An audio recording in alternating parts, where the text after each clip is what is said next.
Hey everybody, John Huber here, Maryland K-12. Looking in this situation, the flag situation with the kid in Towson High who was suspended because he was he was a Marine wannabe. It was on Fox News, and he said that there weren't enough flags. The flags weren't properly in all the rooms, and he was right. Brought it to the assistant principal. The assistant principal never got around to it, which I understand, but it's on the assistant principal. And then he went to the Board of Education, knocked on the door, wanted to talk to somebody, and ended up getting suspended. And then enter Fox. Fox Baltimore. I'm a big fan of Fox. I like a lot of the stuff they say, but in this one, it's just a little much. He's a Marine.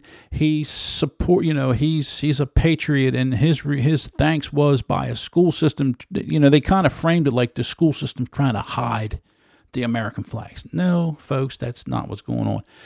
I know this because I know how this works. What happens is he asked the assistant principal. And the assistant principal said, yeah, you're right, I'll take care of it.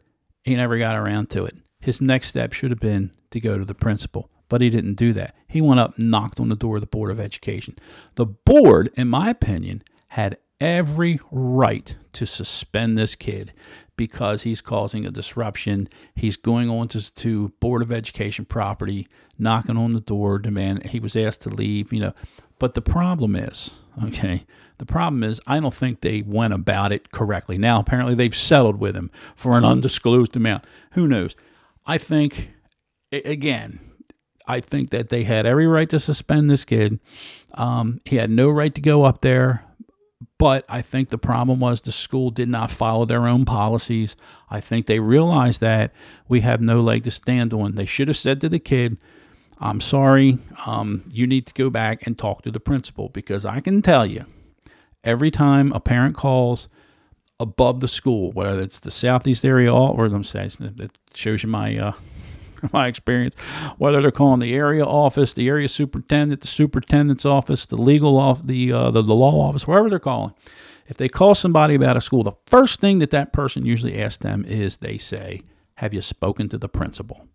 And if the answer is no, that's where it stops. There's a proper way to appeal these things. And if he would have went the proper way, then he would have gotten this resolved.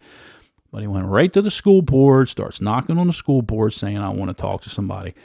School board was a little unprepared for that, it's a shame because it's a very simple thing. I'm sorry, young man. I appreciate your concern, but you're going to have to take this back to your school, to the principal. And then if it's not resolved there, then it works its way up, just like any other business. But anyway, I just don't like the way this reporter from Fox, who I like a lot of the stuff he does, I really do, how he's like, this patriotic wannabe Marine trying to get flags in his room, and the school system. No, that's not what happened. So anyway, just thought I'd share that with you, and let me know if you have any comments. Thanks. Have a great day.